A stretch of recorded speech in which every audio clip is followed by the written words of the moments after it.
Hi, everyone. Welcome back to the podcast. Today, I am joined by Simon, and Simon is here. Hello. I'm very honored to have you to share his healing story, which is a remarkable one. We have been emailing back and forth prior to this, and just in the little bit that you shared about your story and what you've overcome is truly amazing. So I really appreciate you being here. It is. Sometimes I forget. Sometimes it's in the bag. So I think about, oh, what are my struggles now? And I have to go back. Oh, yes, a year ago, I was in a really bad way. Yeah, yeah.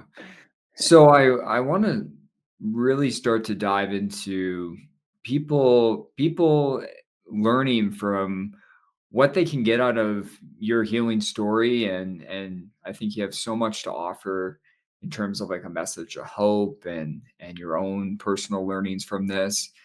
But can you share at first, when, how long ago your chronic pain, chronic symptoms first started to develop? Yes. Well, that is the question. When does it all start? And the naive answer long ago would have said, oh, the pain started in the right foot when I was 32 and now I'm 40.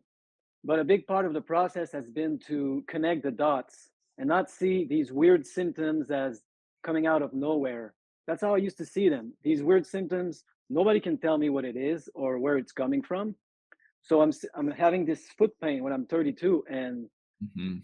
more and more the process has been to connect the dots and not see the pain as coming out of nowhere, but being a slow, gradual process, and even the logical conclusion of years of poor coping mechanisms and bad adaptations that maybe were useful at some point in my life, but started to really be a hindrance. So the pain started when I was 32, but now I realized that months before I developed tinnitus, ringing in the ears, Yeah. and that went away with the process. In my mind, I didn't even think about the tinnitus because it was structural. I worked with heavy machinery for a long period, Yeah. but I didn't do anything to get rid of the tinnitus. I just turned down my hypervigilance, and the tinnitus just kind of went away. Okay. But even before the tinnitus, years of high anxiety, very high anxiety. And that's controversial. Does the anxiety create the symptom, or is anxiety just one more symptoms? I tend to see it as the first symptom. My anxiety was way up for years before the symptoms. So I guess it started when I was 15 and it was manageable. But when I was 28, the anxiety became crippling, where I started avoiding more and more. I avoid romantic relationships too hard. Friendship create a lot of conflicts. There's anger rising. I'm afraid of my own anger. Yeah. So I avoid friendships. I'm isolating more and more. Work is getting harder and harder. Situations that called for a level of stress of 2, 3 out of 10, I jump boom straight to 9. Yeah. And so I start saving my money to isolate myself more and more. I don't need to work as much. I have very little needs. So I'm painting a picture here where I'm basically a hermit at that point. Avoidance, avoidance, avoidance. And I didn't need to deal with the anxiety because when I was alone, the anxiety wasn't high. When I avoided everything, the anxiety wasn't that high. But then the pain came, and I could not ignore that. It was loud. Yeah. So Yeah. that's when I was 32 and I got my first foot pain, that's when most people would say, yes, it started. And so I go see the podiatrist and they say, oh, there's nothing wrong with your foot. And are you sure you're in pain? Oh, yes, I'm sure. I'm sure I'm in pain. Yeah. And then the pain spreads to the other foot. A lot of people have seen that when it gets symmetrical, that's weird. So let's try Mhm. orthotics. Oh, the pain now is spreading around. I'm starting to have pain in my right shoulder. Yeah. They find calcification. I'm happy about that. Oh yes, structural. There's something structural. I'm not crazy. Yeah. And I read on the internet, and they say, oh no, the amount of calcification that I have. Some people have that without any pains. But then the pain spreads to the left shoulder, and there's no calcification there. So we're back to square one. Yeah. It was like that for a long time, kind of stable, but then it really started to spread. I woke up in the middle of the night. One time I didn't do anything weird during the day, and I'm in such knee pain, my right knee, I'm crying. I don't know where that's coming from. And it all went downhill from there. Left knee, then the groin, then the hip. And it's starting to go round and round. I call it the carousel of pain. And Yeah. one day my shoulder hurts 8 out of 10. And I pray, oh, if only this pain could go away. And it goes away and it goes to my foot. Yeah. But now this shoulder that was hurting 8 out of 10 is 0. And Okay. looking back, that should have been my first clue. Like, Yeah. actual pain does not behave that way. Because what you're painting a clear picture of here is just the evidence it's neuroplastic in nature. There's so much. It's inconsistent, it's moving and spreading. There's different symptoms. Some they can find mild physical abnormalities, others none. Like there's so much evidence, but I relate to you here in the sense that when we have all these symptoms going on, even for myself, it just creates so much confusion and fear as these things are taking place. Nobody had any answers for me. The fear was way high. So when it stayed like that for a long period, of course, the doctors do all the blood tests. They take everything out of the way, and then they tell me, of course, well, you have fibromyalgia. Yeah. That's what they told me, which is a exclusion diagnostic. There's no machine that beeps like beep beep beep. You have fibromyalgia. It's just we've excluded everything else. There's Hmm. nothing wrong with you. Therefore, you have fibromyalgia. And believe it or not, this kind of reassured me at first. It kind of put the fear a bit down, like, oh, it's a real thing. It's a condition. And I said, is it helpful? It's uncurable. They laid that on me. You have that fibromyalgia, it's incurable.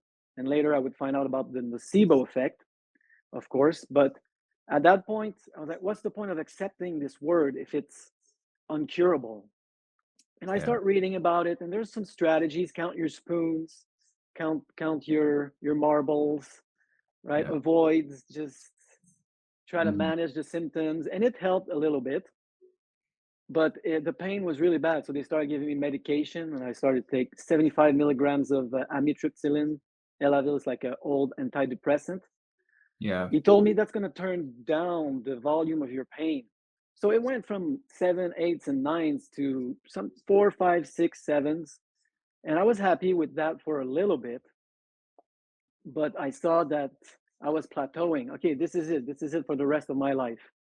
Just four, five, six, sevens all the time, and I can't do much. So then I started to look for lots of therapists, bodily therapists, and I've Hmm. tried everything, the usual modalities. But then I read in this book that this woman, she healed herself from fibromyalgia with the myofascial release, the John F. Barn technique. Yeah. And so I go see this therapist in Montreal, and she says, I have healed myself from fibromyalgia in 2 years with this technique. And this is amazing for me. This is the first person I ever meet that's healed fibromyalgia. Hmm. Never heard of it. It's incurable. So then she becomes kind of my guru. And I do everything she tells me to do. Yeah. If I just copy her, then I can heal the fibromyalgia. But this was very expensive treatment. And then I meet one of her friends, and she healed herself from fibromyalgia with this treatment as well. Her as well in 2 years. And they tell me you need to set a date for your recovery. They say, see yourself in 2 years being healthy. And I really improved with that program. They say it's not just physical. They say your fascia is tight. You need to release your fascia, but it is also psycho emotional. Yeah. And so after a year and a half, I'm doing a lot better. And at that point, I spent, I don't mind saying it, in total, I spent $20,000 Oh in this wow. therapy. Okay. $20,000. Yeah. And the therapist that helped me, I learned later, yes, she put herself in debt. She borrowed from the bank to do that therapy. And after a year and a half, I'm improving, but I still have a lot of pains. And the 2 years approaching. And I'm like, oh my God, I can't do it in 2 years like these two women. What's wrong with me? Like they did it. I can't do it. Mhm. I'm not good. I'm not good enough. And then after 2 years, she totally cuts me off. She's like, no, I tried to make appointments with her. She's like, no, it took me 2 years. You should be able to handle it by yourself by now. Oh my goodness. And I felt so rejected, so abandoned. And that's why I stayed away from romantic relationship because I only had one girlfriend in my life, and when she broke up with me, I felt so abandoned, so rejected. I was in pain for 2 years. So rejection is very hard for me, and that's how I felt. And when she did that, um, I went back to the way I was before, and even worse, the Oh, worst I've ever been in my life. So this is last winter, yeah. and I'm back in my bed and I can't move and I can't do anything and everything hurts. Watching TV, immobile in my bed is excruciating. So this is where I'm at that point. Yeah. And And that's I and I wanna really say, like, that's a incredibly emotional thing that's taken place, right? yes, There's a deep trust. I remember feeling that when I was in pain, there's a deep trust in all the practitioners that we're utilizing, and, it's clear it hits an old wound that happened in the past. an old wound. Yeah, and clearly from there, everything just spirals right back and worse to what it was before.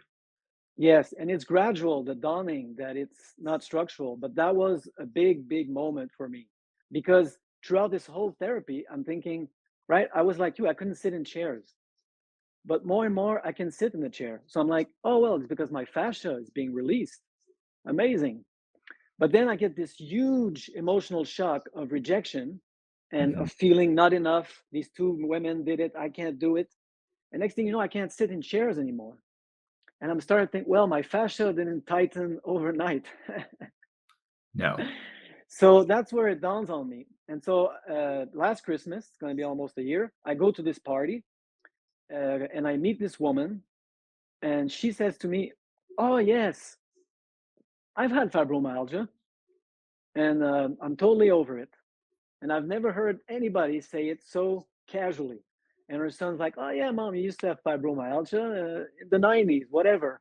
And they're talking about it like a bad cough or something, or the flu or something. Yeah. And I'm like, oh my God, I've never heard this. And she says, and I said, what modalities did you use? I'm thinking she's going to talk about some type of new physical therapy I've never heard of because I've done Feldenkrais, I've tried all these things. And she says, no, psychotherapy. Took me a year, just psychotherapy.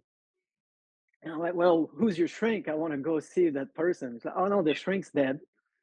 Well, you got any books for me? And she said, no, you won't probably, everybody needs to find their own books. She wouldn't even tell me the name of books. But that was my another big step on my journey. So, okay, wow, she healed herself from fibromyalgia in 1 year with zero body work, just psychology. So I Mhm. started looking around, and of course, I stumbled upon Alan Gordon's book, The Way Out. So just to paint a picture here, I did not read that book the first time. I'm laying in bed, and my mother is reading it to me. That's how bad I was. That's how severe the symptoms were. Yeah.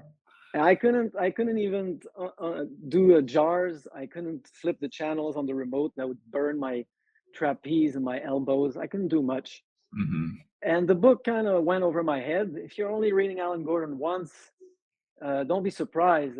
That's just the beginning. That's just the beginning. Mhm. Read it a couple of times. I got curable. I think most people will be familiar with that application. Yep. And it helps a little bit, but it's all very abstract. I don't know who Alan Gordon is. I'm listening to these people give success stories on curable. I don't know who they are. I can't see their faces. It's Mhm. all very abstract. And I do some somatic tracking. I did maybe like 40 somatic tracking. I give up. That doesn't work. Doesn't work for me. Totally give up on what I called back then pain reprocessing therapy. Yeah. So then I'm thinking, let's do like this woman. Let's go for psychotherapy. And I found somebody that does emotional awareness and expression therapy. Great. Yes. And I go see him, and it was a great session. I only did one session, and then next thing you know, he's saying, "Oh, I have this medical emergency in my family. I can't see you anymore." But he puts me back on track. He's like, "There's not just Alan Gordon. There's a whole bunch of people out there. There's Howard Schubiner, and there's Mhm. David Schechter, and all these people." So even though I only did one session with him, he really put me back on track. And I started looking at YouTube videos. There's not much on Alan Gordon, but I see, very important in my process to see. I see Howard Schubiner, and then I fall on upon all of you guys' videos, Yeah. and you're the first person I ever listened to and watched on YouTube. Oh, wonderful.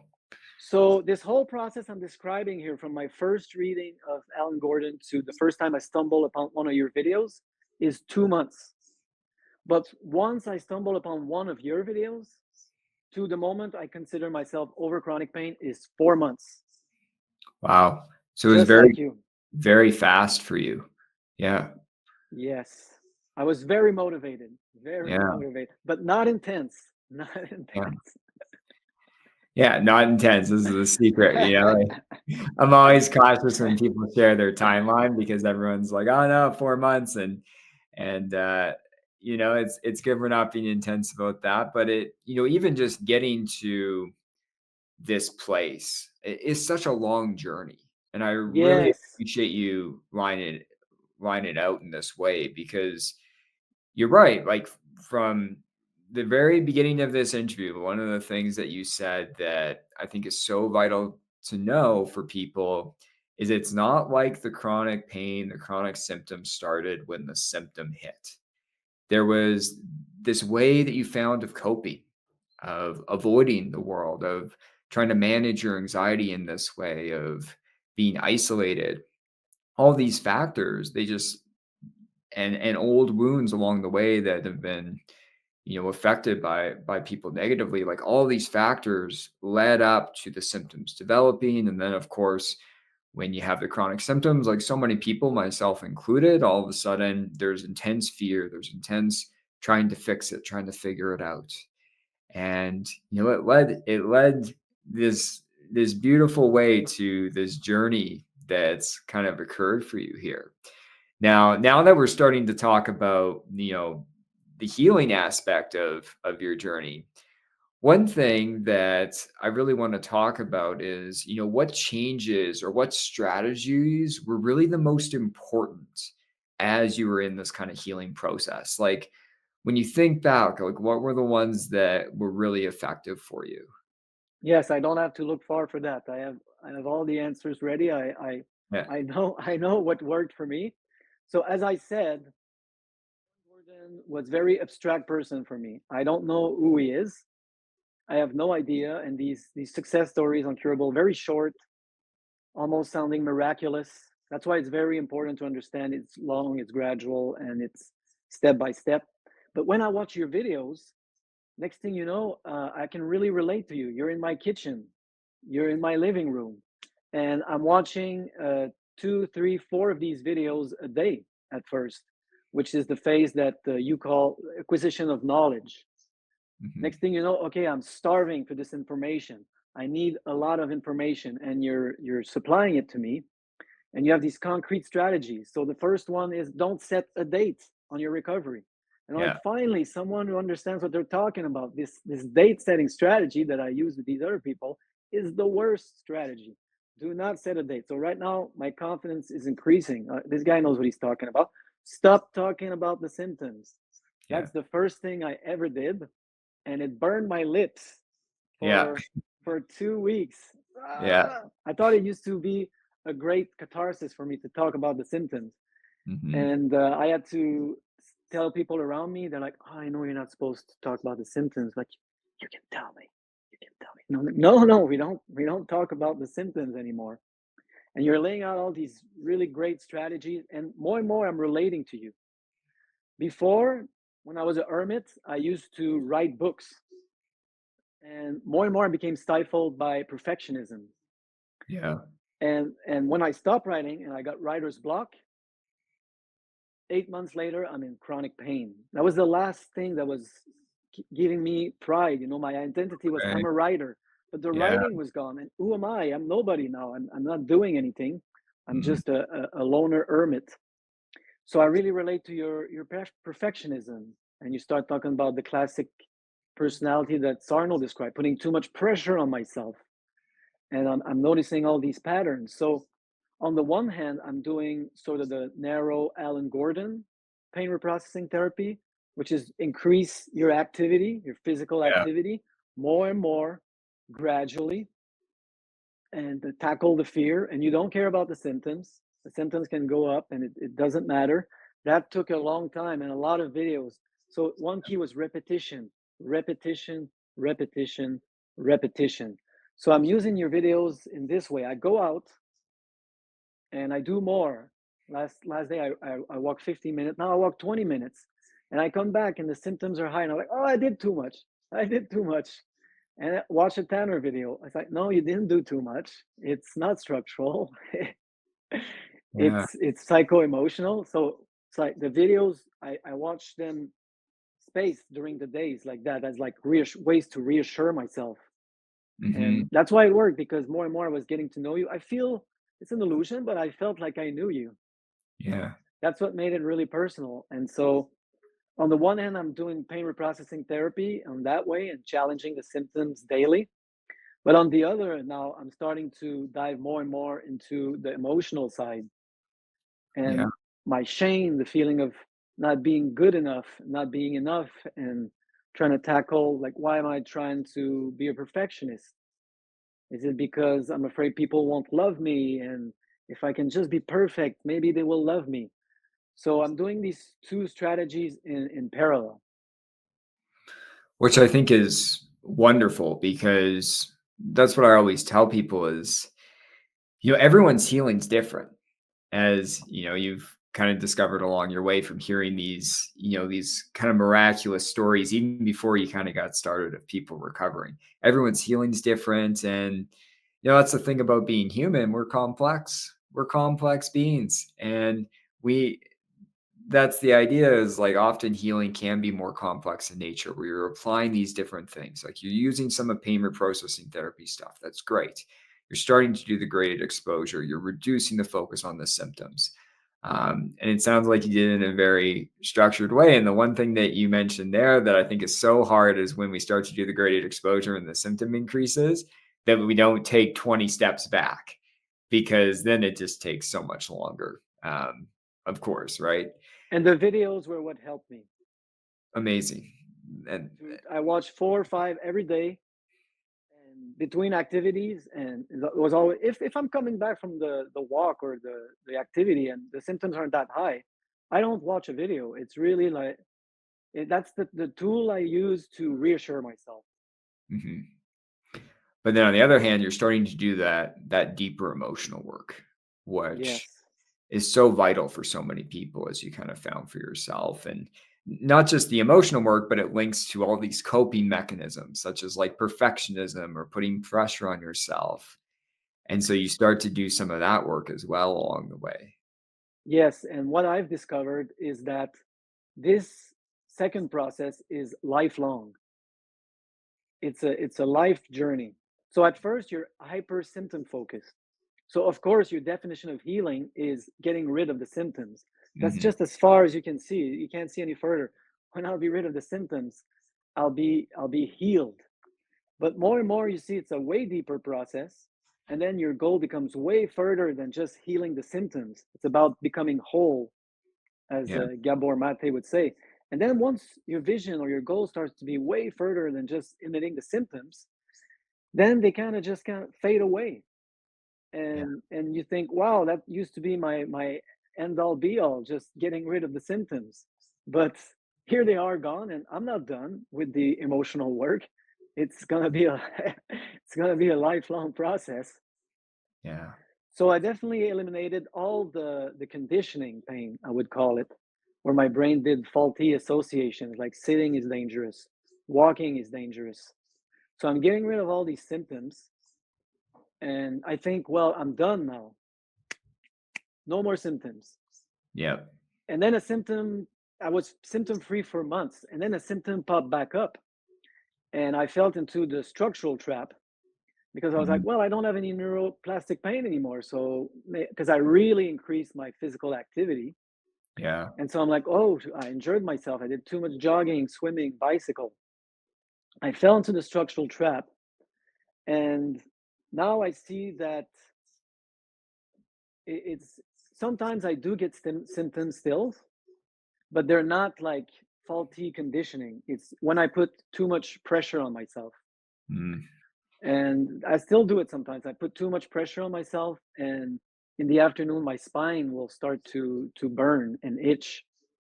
And so now I know it's like, okay, wow, take the pressure off, and then the symptoms go away.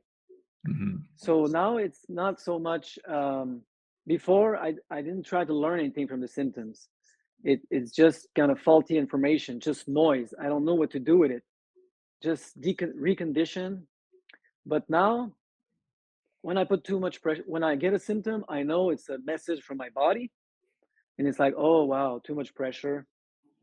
Because now I'm trying to, because I'm telling people here in Montreal about these YouTube videos in English, people in chronic pain. And they say, oh, no, I can't speak English well enough to understand. So before, I would never have been able to do this. I was afraid to get my picture taken. If you take a picture of me, I would take your phone and delete it. Okay. And now Yeah. more and more, like the process is not overcoming pain, it's about overcoming other fears. Yeah. Like, and I'm starting to do these. Oh, I'm gonna have to do them myself. So now I'm doing these YouTube videos for people in French. And sometimes, I'll do like too many. And I went from victim. I was a victim of chronic pain, and now I'm trying to be like in the savior role. So I'm exploring all of that. Why I'm Mhm. doing that. I went from victim to savior, and I'm trying to save everybody from chronic pain. And sometimes I put too much pressure on myself. Like I do videos, and I try to talk to people on Zoom, answering emails, and I'm trying to write a book about it. And Yeah. then like my spine will start to burn, and it's like, okay, we'll take a walk in the park. Yeah. It's not physical. I can do as much physical activity as I want. I can do anything I want physically. It's when I put too much pressure on myself, and then I take down the pressure, and then the symptoms Mhm. go away. Which is, I think, such an important message here because even though you had this, like, you know, reduction, elimination of symptoms, we're still human. And part of being human is we get these meaningful messages coming from our brain and nervous system. And this is such a key learning for anyone who's healing that you've kind of mastered here is like when a symptoms come on, understanding like what are the signs? What is it letting me know of? And pressure, you're similar to myself. Pressure is a pretty common one for myself in terms of Yes, the odd time I get pain or symptoms. I But really that related to the gardening story where you became really intense about gardening. yeah, It was supposed to be to relax, and here you are getting intense about gardening. yeah, for listeners who are unfamiliar with this story, what happened is I was trying to pick a light and easy hobby. And so I had this image of like, oh, gardening nicely with my kids in the background, and then within 3 weeks, I dug up every garden bed around my house. I took a week off work, like, it was just it was outrageous. So, I learned from that as well, as you're kind of learning here, but that's the other essential is it's maintaining our healing long term. Yes, And I think something that you said is so key is it's not like you just do this work, you get better, you stop, and you never think about any of this again.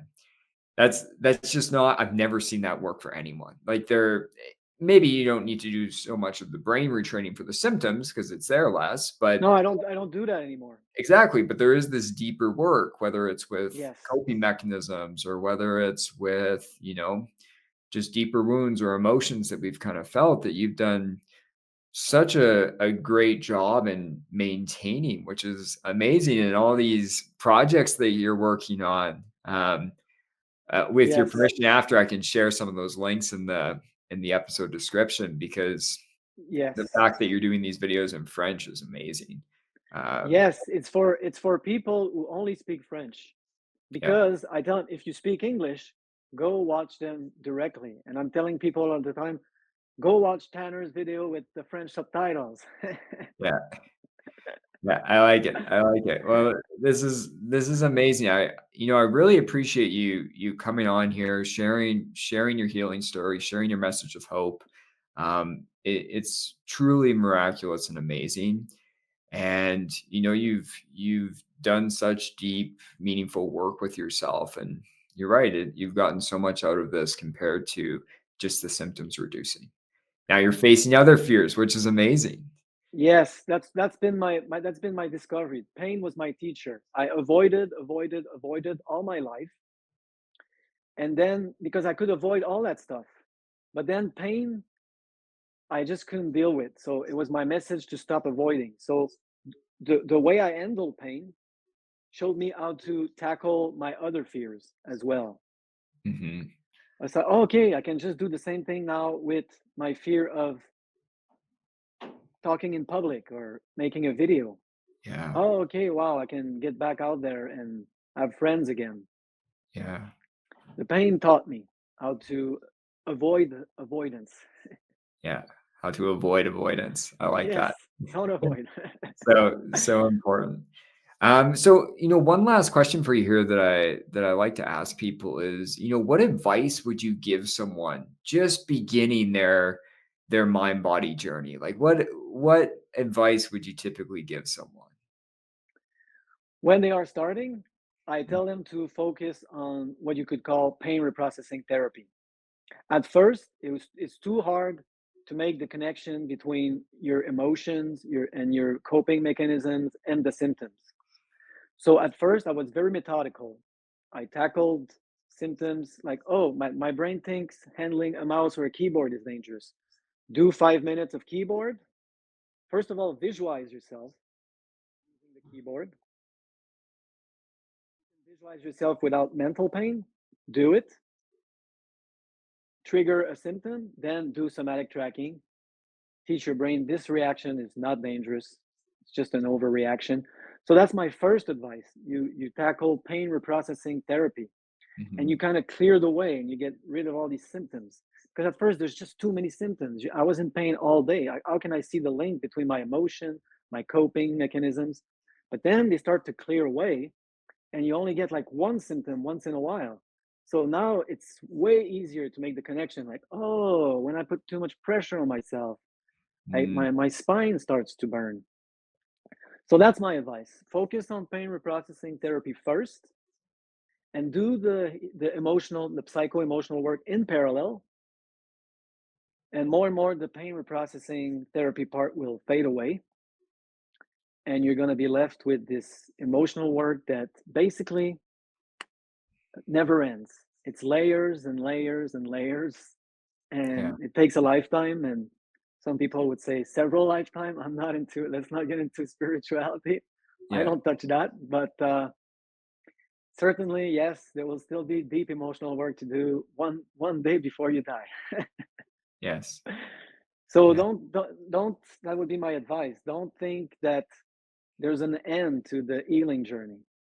There's an end to the symptoms. I could be totally symptoms free if I wanted to, mhm, but sometimes I dance with it. I do 2 days, 3 days. I put too much pressure. Oh, do the symptoms. yeah, Take it easy. The symptoms go away. I really don't fear the symptoms anymore. I don't care. I see them as really useful now. amazing. Useful feedback. Yes, Yeah, I have been putting too much pressure on myself. Take it easy. So take a walk in the park. Do some yeah, meditation. yeah, this is some great advice that you've shared with everyone here. So, again, I wanna thank you so much for coming on the podcast to share your story. I really, really appreciate it. So thank you everyone for listening, and I'll talk to you next week.